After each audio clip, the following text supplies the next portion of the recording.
And we're live here on GLS. It is GLS 27, and we're live. We are live, and I'm waiting for Audacity to load. We've had technical difficulties. We're starting a little bit late, so we might go a little bit longer than what we normally do in the 2 segments just to make up time. Yeah, technical difficulties are not fun.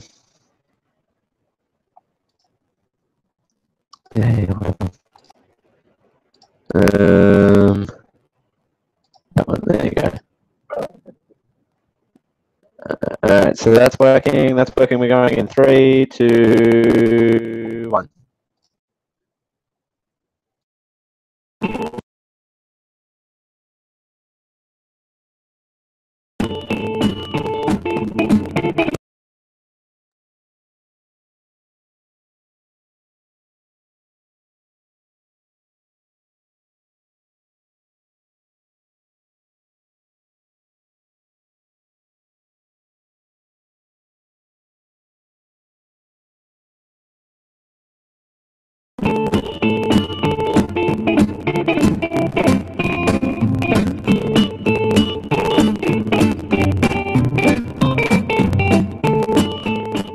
Finally found the most generic live show.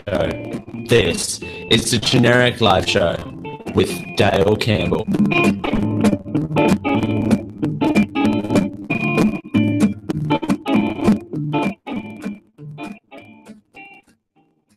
Hello everyone, welcome back to the Generic Live Show. This is GLS episode number 27, recorded Wednesday, the 2nd of September 2015. I am Dale Campbell, and as I start up the broadcast, everything tends to crap as it normally wants to do. That's right, thank you everyone for joining us here on GLS. We are starting a little bit behind the 8 ball,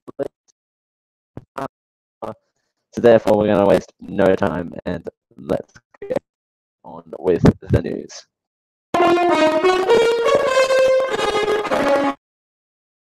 That was the wrong bumper. Yay! On to the news!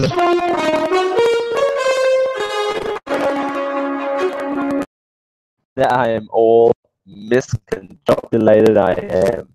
I do apologize profusely. I am all over the place. That's all right. Yeah, I mean, it's all over the place kind of show this GLS is. Apple is in the news. That's right, Apple being in the news. Apple Pay launched in the US in October of 2014, partnering with credit card companies like Visa, MasterCard, American Express, and a number of banks will allow iPhone users to store their credit card details on their smartphone in order to make quick payments at stores such as McDonald's, Subway, Macy's, without even touching their plastic cards. The service came to the UK last month, despite hopes that Apple Pay would roll out in Australia. The major banks and Apple itself have stayed tight-lid on Australia's launch date. Now, a new report by Apple suggests that it faced a major hurdle in its Australia roadmap to form negotiation over payment fees.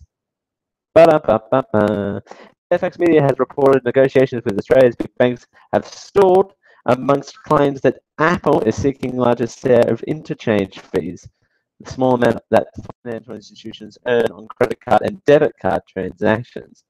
Apple is understood to earn 15 cents per $100 for Apple Pay transactions in the US.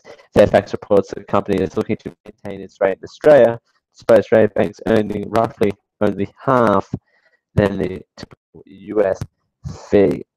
How about, I have a better suggestion.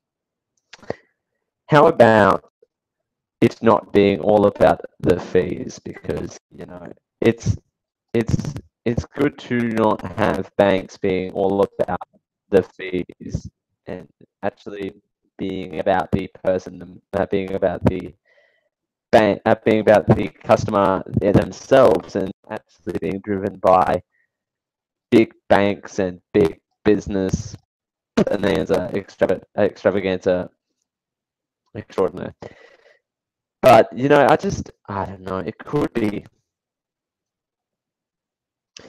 just that I live in a world where everything should be pickly, and everyone should have everything, and yeah, banks do need to get paid, but the focus should be on actually the item itself, because that's the thing you're buying. You're not buying transactional fees. But anyway, I digress.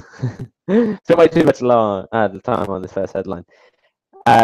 In other Apple news, things are about to heat up in the digital content game, because one of the world's largest and richest companies is about to throw its hat in the ring. The new word on word on Streaming Street, my apologies, is that Apple is exploring new ways to produce original content, though it is quite clear at the moment what kind of content just how Apple will distribute it to its user base. According to Variety, Apple has a meeting with Hollywood executives over a few weeks, posting the company for a leap into the original content sphere. Although Apple hasn't officially commented on the story, the exploration is that the company is looking to be competitive in the streaming sphere like Amazon, Netflix, and Hulu. What does this mean? Apple TV will evolve? Right now, Apple VOD service runs through iTunes, where you can rent digital movies for a 24-hour period or straight up purchase digital content a la carte. A la carte. For TV watchers, Apple has created the Season Pass, which will push pre-purchased episodes of your favorite television program to your Apple device the day after it airs on television. It is possible that original content is the first step for Apple setting up in the streaming service of its own, likely based on monthly subscriptions like Apple Music. It's Spotify's competitor. That would require new deals for large swaths of Apple's currently licensed catalog, something the company would be working at behind closed doors right now. A streaming service to stay competitive in the digital market would benefit from eye-catching original content. For example, the Dre Beats One station of video, if you will. That's a little bit of editorializing there, but there could be music videos. I couldn't see why they would be able to do music videos on there. It would be something that would be feasible, and something that that could potentially happen. I don't see why or how it wouldn't happen at all. Moving along from Apple, we have some more streaming news coming up on the other side of the break that'll make you go, what? However, Wikipedia is no longer sorry. No, Wikipedia is no longer going to hide themselves from scandals, because they've done so well at that in the past. Wikipedia administrators of scandals with a quiet update on its administrator's announcement board, revealing a big problem. Whoa. The site's check user team banned 381 editors' accounts for undisclosed paid advocacy. In other words, these Wikipedians are secretly suing for brands and even resorting to extortion. Yeah. It's just a funny phrase to say, resorting to extortion. Resorting to extortion. The scheme is relatively straightforward. Using stockpile accounts of fraudster editors would create complete yet unpublished articles about anything from Bitcoin to CDs to rock bands. They then approached the subject of the article to offer to publish it for a fee. The subject agreed, the page would go live, and the Wikipedia editors would then offer the subject of the article an insurance policy as well. For $30 a month, they would protect the article from vandalism and prevent its deletion. That's kind of like how you pay off the mafia so you don't get robbed. So what's to say? This new kind of setup doesn't fly with the Wikipedia Foundation. Wikipedia opened an investigation of the matter, codenamed Orange Moody, after the first stockpile account that was discovered that ran from end of April to the end of August.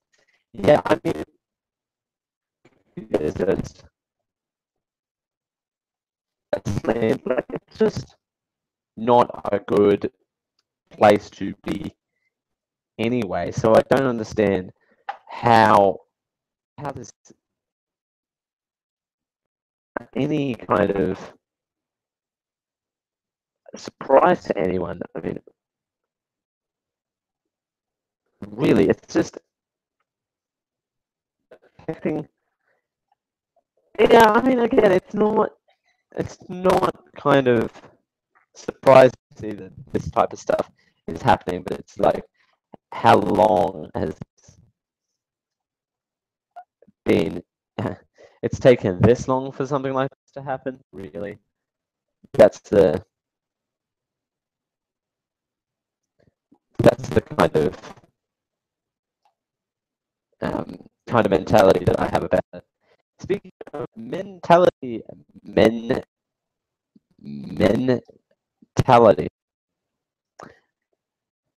Let's see, where are we? We're in that page. Google, a leader in the efforts to create driverless cars, has ran into an odd safety conundrum. Here is a odd safety conundrum for you. An odd safety conundrum. Solving odd safe conundrums. Human! Yay! Last month, as one of Google's self-driving cars crossed a sidewalk, they did what it was supposed to do, and it allowed a pedestrian to cross, promoting its safety driver to apply the brakes. The pedestrian was fined, not so much for Google's car when it was hit by a human-driven sedan. Google's fleet of autonomous test cars programs to follow the lead. I don't know what that's meant to mean. To follow the lead, or not to follow the lead. But how do we solve this conundrum? This human-driven sedan crashing into a Google car. How do we solve that? Oh wait, we don't. Oh, we can't solve your odd conundrums.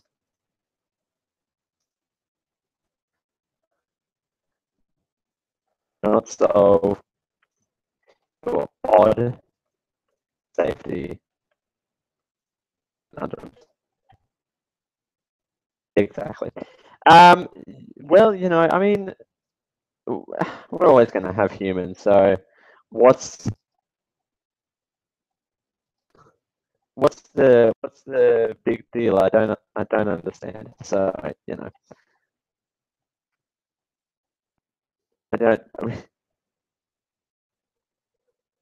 I mean, people are dumb. I mean, we have plenty of evidence of that in the real world. We don't need more of that evidence in the internet world as well.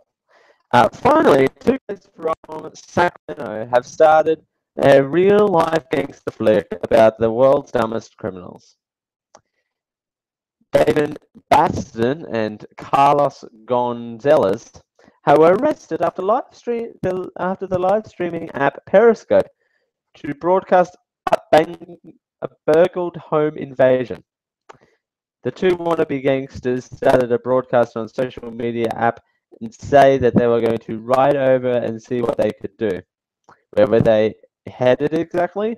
To a house of a gentleman who had been sleeping with one of their girlfriends, of course, because that's how thug life works. Hashtag thug life. The broadcast started to gain popularity as the duo allegedly detailed vague plans to hurt the man.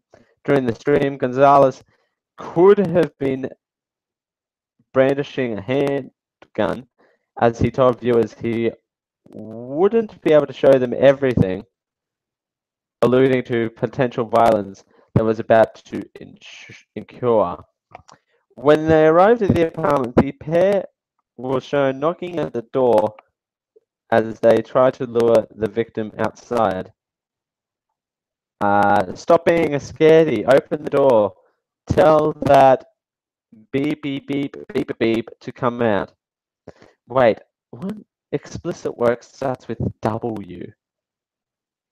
They could have heard saying, but what, hang on, what I have a really, really important question. What curse word starts with W? This article has blanked out a curse word that starts with W. What curse word starts with W?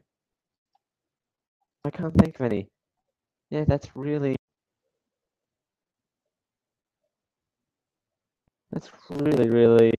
disturbing.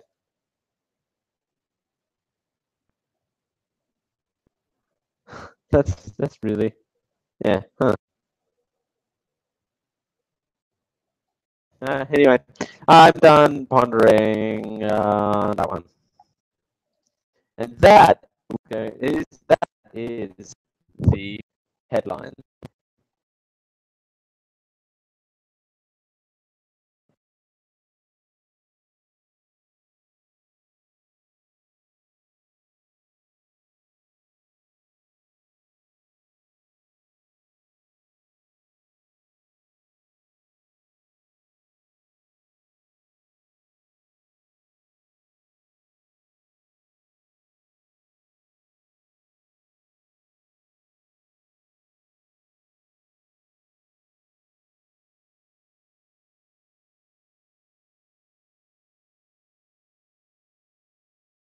Okay, we're back. Apologies. A little bit of a mic outage. I do apologize for that. I'm gonna have to do a lot of editing in the post show. Happy about this. But that concludes the headlines.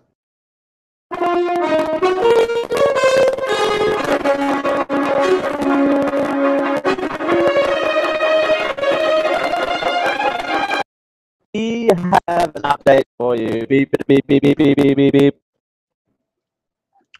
We'll give you this update and we'll tell you what two stories are coming up in our mid, and then we're going to go. Then we're going to jump into the break. It's a little early for a break, but I'm going to jump straight into that break so we can rip on these two stories in general. This is in regards to the cafe siege. Police commissioner to defend Norris bail appeal decision. The Assistant Commissioner of New South Wales Police Force questioned over his decision not to ask state prosecutors to appeal the Supreme Court when Norris was granted a bail after a year before the Sydney surge. Quote, if I had the foresight to see what had happened 12 months later, I would have walked the letter down there and stood outside the office, assistant Commissioner Mark Jaggins told an ongoing inquest into the surge on Wednesday, which is today. That police investigated Norris over an auxiliary murder charge were furious when he was granted bail in December 23rd at a Penrith local court. And after the bail decision, Senior Detective Jackson Dixon told the head of the suicide squad about the apparent failure and his decide for a bail decision to be renewed in the New South Wales court. Someone done screwed up, didn't they? Yes. Yeah, someone. This guy. And who was this guy? Yeah, Mannan Norris. Yeah, you kind of screwed up. You granted someone bail just before they escaped from prison and committed this horrible crime and cafe siege. Yeah, that's not. Yeah, you know what? You have no sympathy from me because I understand that people slip through the system, and I get that. mean, no, people shouldn't screw up this much on something that is this important. And something like a murder trial shouldn't be taken this lightly. I emphasize that. He was on trial under the umbrella of murder. Apologies, I'm going to turn my phone on silent because it's ringing. On murder.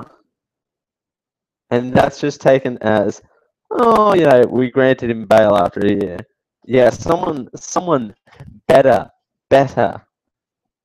lose their job after this, because if they don't, then there is going to be serious grass to be had. I mean, if he was in jail, this event wouldn't have happened. If people aren't familiar with what I'm talking about, and I just realized this, the Sydney Siege was an event that happened. We report about it on this very show, the day after it happened. Yeah, the day after it happened. It was covering the Sydney Siege here on GLS was one of the two most historic moments in my broadcasting history. Some horror stories from people. We covered on a previous show the Boston bombings for the Boston Marathons. That was the day of, just mere hours after the event. We covered it in detail here on the Chef Wonder Network, and it's just, these traumatic events have a cause and they have an effect. And I believe we've just found out who was the cause in this case. And I mean, I'm not talking about the motivation, I'm not talking about anything else. I'm talking about pure cause. What caused this person to potentially commit this crime? And he was in prison and was granted bail after a year. But the Sydney Surge, by the way, getting back to that, the Sydney Surge was an event that happened when one person held the whole, it was a Lindt chocolate cafe in Sydney, held them all hostage, and basically didn't let them out. He started releasing people after 13 hours? I want to say 13 hours. I'm a bit foggy on the details now. But after a long period of time, 2 people were killed in the incident. This man-hand dude killed 2 people, 2 innocent people, in the shooting of this thing. He deserves to die. I mean, really. He's a horrible human being. But he committed this crime, and he just doesn't deserve anything else. And having the commissioners and High Court grant him bail after a year of being on another murder charge is just wrong, which means we need reform in this country.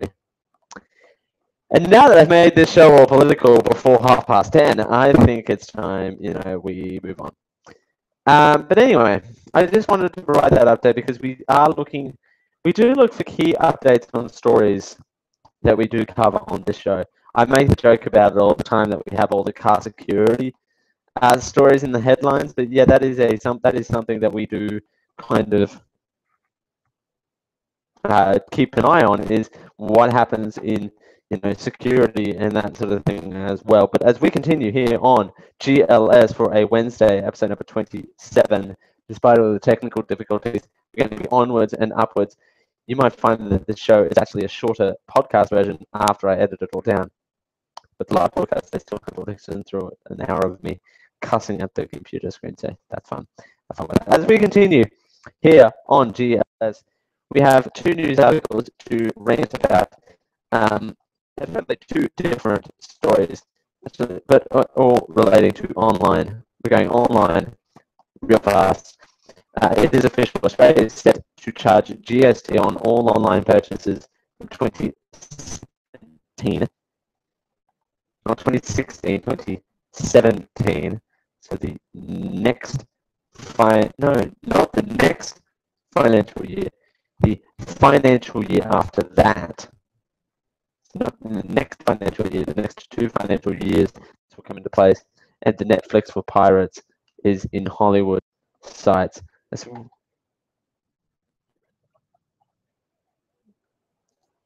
we continue here on GLS, here on Wednesday, this video started auto-opening. So yeah, that's just Andy. Please do not do that. That'd be great. So continue. It's 10:39.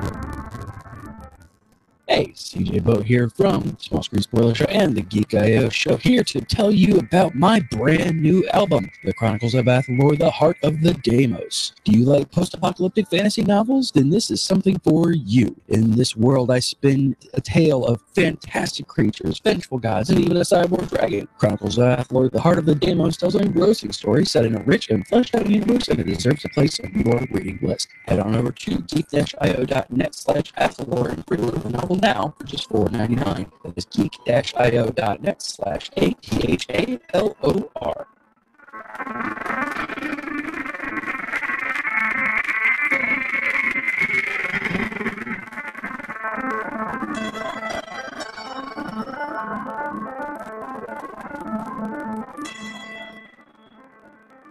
Hey you!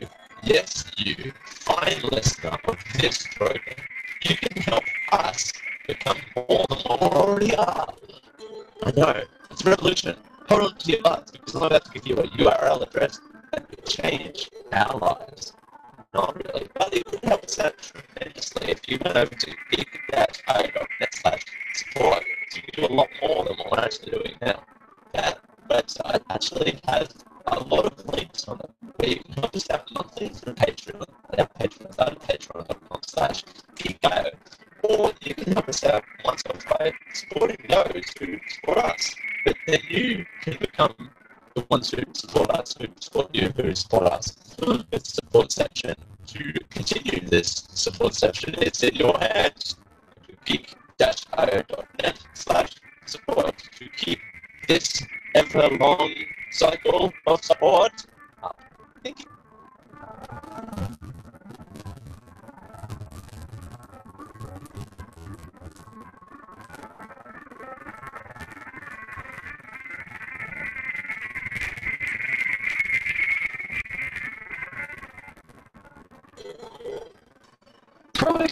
ProXPN is a super secure VPN that believes you should be able to use the internet how you want to. By encrypting all traffic that goes through it, it keeps all of your data private. Your IP is completely hidden, so your location is secure and appears wherever you want it to. Keeps you safe from all of those silly Cable 6 strike rules and more. Keep your traffic safe. Go to proxpn.com and use Geek20 for 20% off of their already really low prices starting at $6.25 a month. We want to thank ProXPN for your support of the Geek.io network.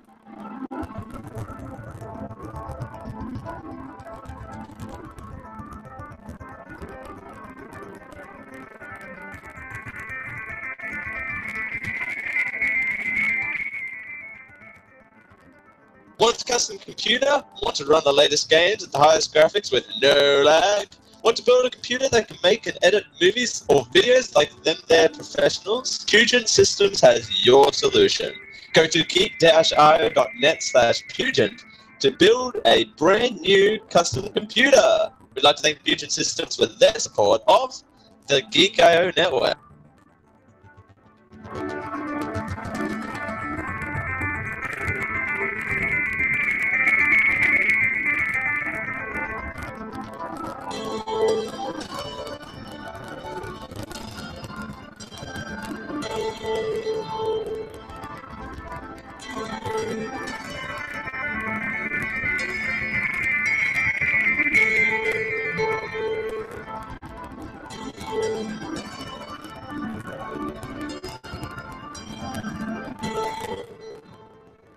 Hi, this is JD. You know me from How It Stacks and other popular things that haven't quite caught on yet. But something that has caught on, that would be Think Geek. And everybody loves Think Geek because you can get Han Solo ice cubes, Daleks, sonic screwdrivers. Hell, I'm drinking a screwdriver now, but only because, I love Think Geek. And you can get all of those things except for, a screwdriver at geek-io.net/thinkgeek. And once again, I'm JD from How It Stacks and other things.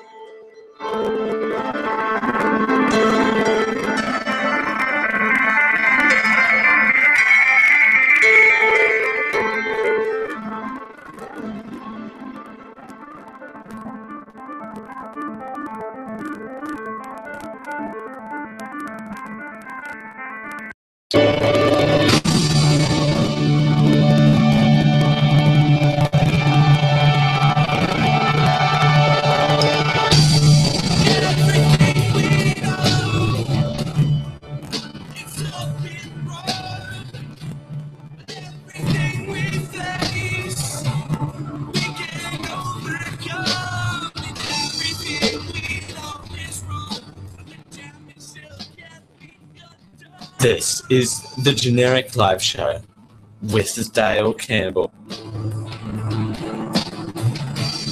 Everything we know, it's all been wrong. Everything we face, we can overcome. And everything we know is wrong. But the damage still can be. That's right, folks. Everything we know is wrong. That's right. So glad to be with us on GLS. And you know why it's wrong?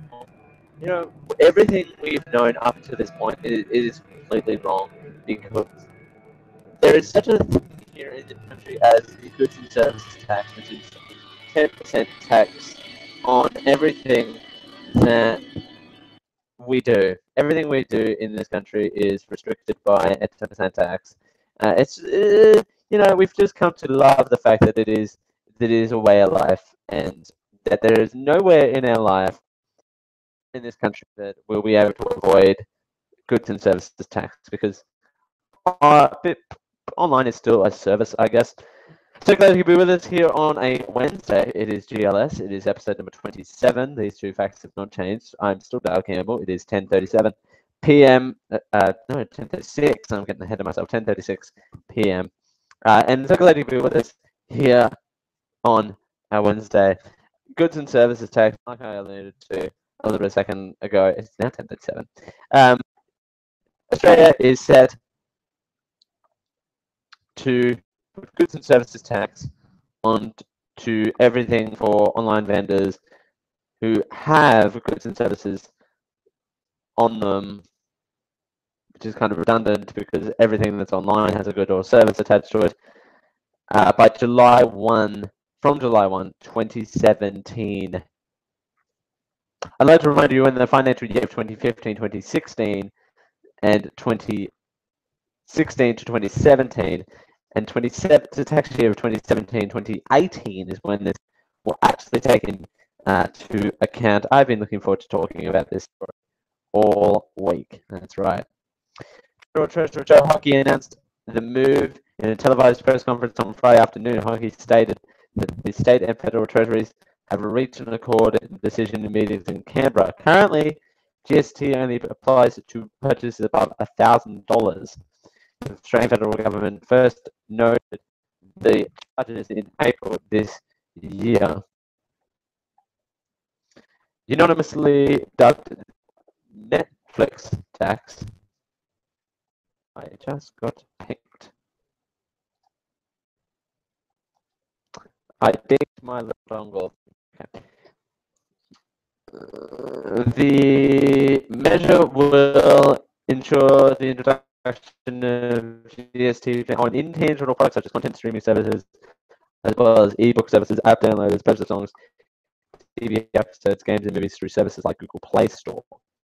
The low value threshold saw overseas purchases over $1,000 avoiding GST had long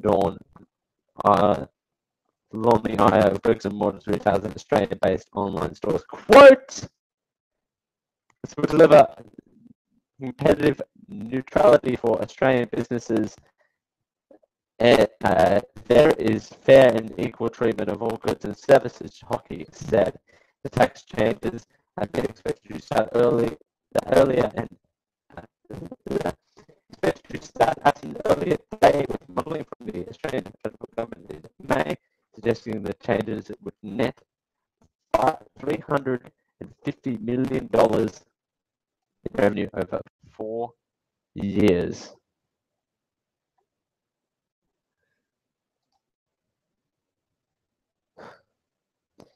You know, we have,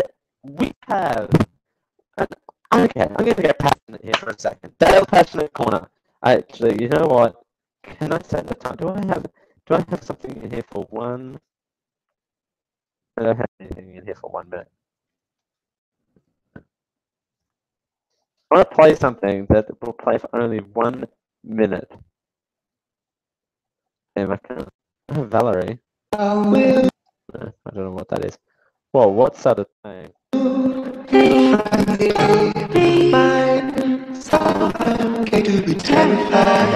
idea what's okay. That was right. That's Valentine. Never mind. I just started playing licensed music. Whoops. Oh well. No, I have nothing. Okay, Dale Passionate Corner. Here we go. So we have it so tough here in Australia because we already have, and it'll be on both. It'll be on both intangible services, even though it's being euphemized as online services only. But realistically, we all know that's a euphemism for everything will be taxed. It'll be interesting to see if the right-wing party of this country decides to counteract that by saying, no, well, we'll do a smarter approach to all of this, or if they're going to do pretty much the same as what this government is deciding to do. Irregardless, what I'm going to say is we have a tough time as it is here in this country with overseas companies particularly jacking up the price of things just for the sake of it. Anyway, why? Because we are Australian. There has been against Australians. There has been this kind of I can't talk tonight. Discriminatory behavior. Wow, that took me a while. I had to pause for a second to kind of get my breath back. Discriminatory action against Australians because we're so far away from everything. It's just kind of one of those things. Just kind of happens. But anyway, because they have to counteract for shipping costs and just regular taxes and that sort of thing, and also just price more expensive. Because realistically, and I'm going to get all markety up on your grill. It's just because if we are seen as more of a premium market than, say, the United States, for example. And not to say stuff about the United States. What I'm saying is Australians don't mind being targeted in that upper range. We kind of see ourselves in that upper range already. Not to say that that lower range is any bad or any better, but like it's one of these natural things. So what? I'm confused. I don't know what's going on.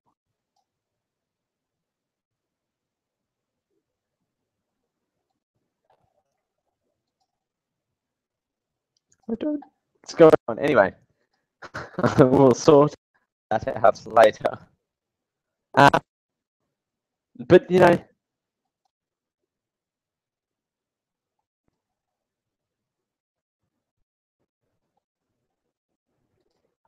what? Like, some reason. It's just, I feel like it gets on my goat a little bit when they have to. We're already being discriminated against for having higher prices. Why do we have to?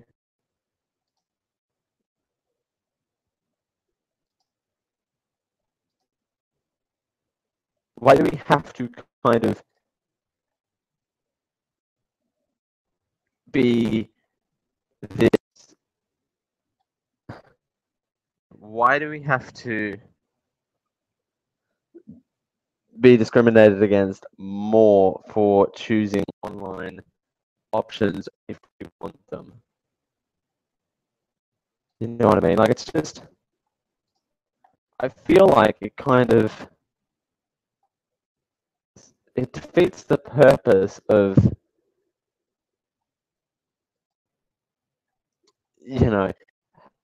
going an online route. Otherwise, I would have just gone, the route of, the brick and mortar store, other than anything else. Otherwise, I would have chosen the brick and mortar store. I didn't want 2 lots of taxes put on,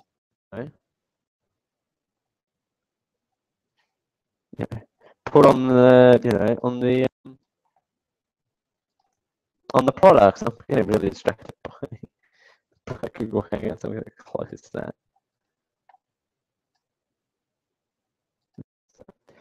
Anyway, so there's that.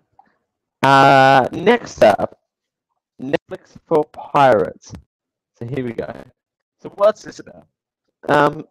Popcorn Time.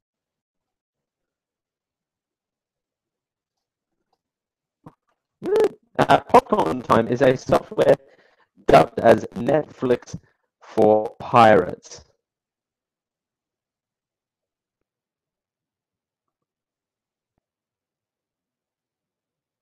So, I think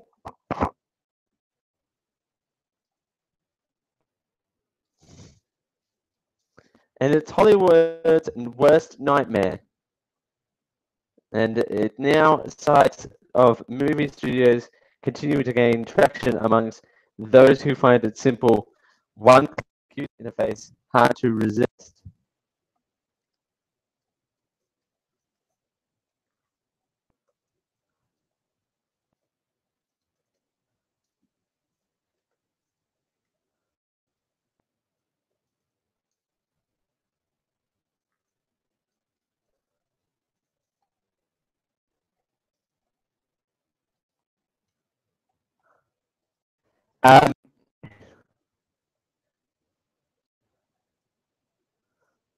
Torrent Freak, a blog that tracks copyright and privacy. She's sharing news. Recently reported that IP addresses of some 75,000 Popcorn Time users are in Norway are being tracked by the Norwegian division of anti-privacy groups run alliances as having used the service. So there you go. With anti-privacy group does next is everybody's guess. But Chief William Johnson has hinted strongly that plans uses a surprise in the mail in the form of a letter sometimes in the next 3 months. Elsewhere, the makers of Adam Sandler's movie The Cobbler, Nevada, have filed a lawsuit in the US directed at 11 users of the software who are yet to be identified. The filmmakers want US ISP Comcast to unveil the identities of users whose IP addresses they have used Popcorn Time. Survivor Productions, who are behind the film Survivor, starring Pierce Brosnan, are also targeting 16 Comcast users in a separate case who allegedly used Popcorn Time to watch the film. Excuse me. Meanwhile, in Australia, no action has been taken. However, in Australia, the most recent case involving biodive clubs, INET, a bunch of ISP jurors saw the judge overseeing it stop this form from coming. So Popcorn Time launched last year, but it quickly shut down due to legal issues arose, and it resurfaced after BitTorrent site YTS dug it from the grave. This service offers a Netflix style that streams pirated movies from the latest release to classics without having to wait for a download to complete using a traditional BitTorrent client such as uTorrent. So, yeah, Popcorn Time is, you know, it's scary stuff. I mean, the pirating world have identified this streaming service that is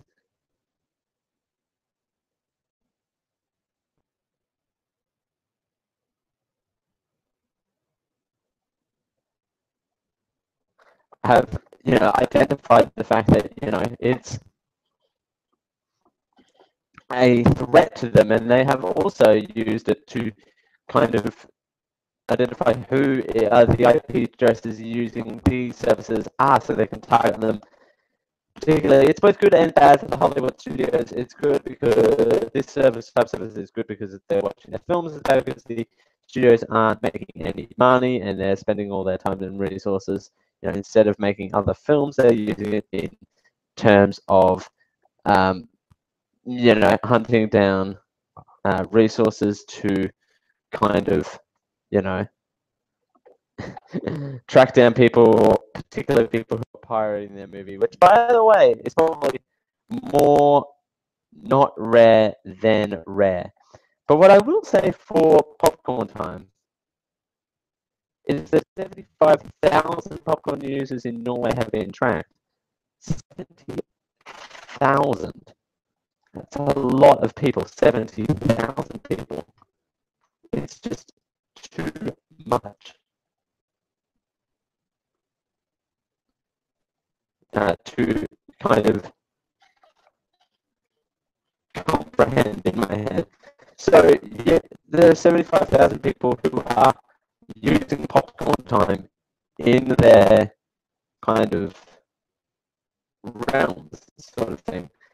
And are they being targeted or are they being left alone? I kind of can't really wrap my head around it, to be honest.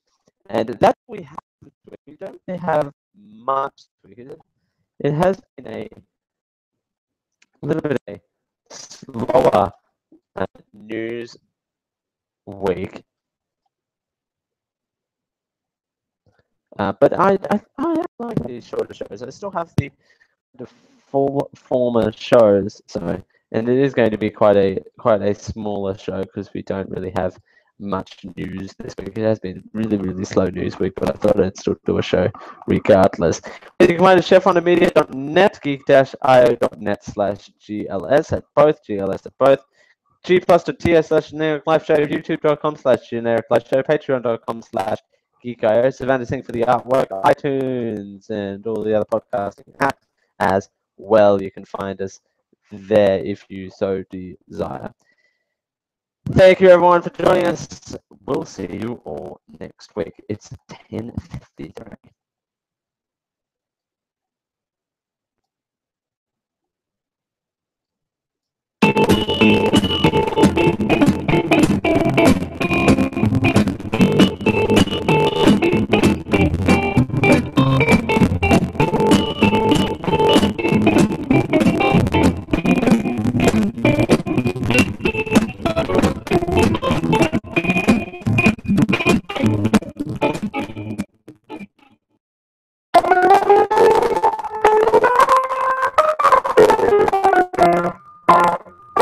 You're listening to a program of the Chef Wonder Media Network. For this and other shows, visit chefwondermedia.net.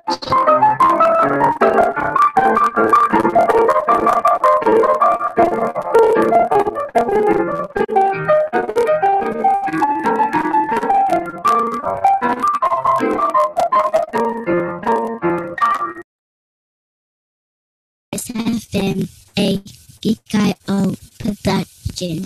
Copyright 2015. Geek.io. Geek and Geek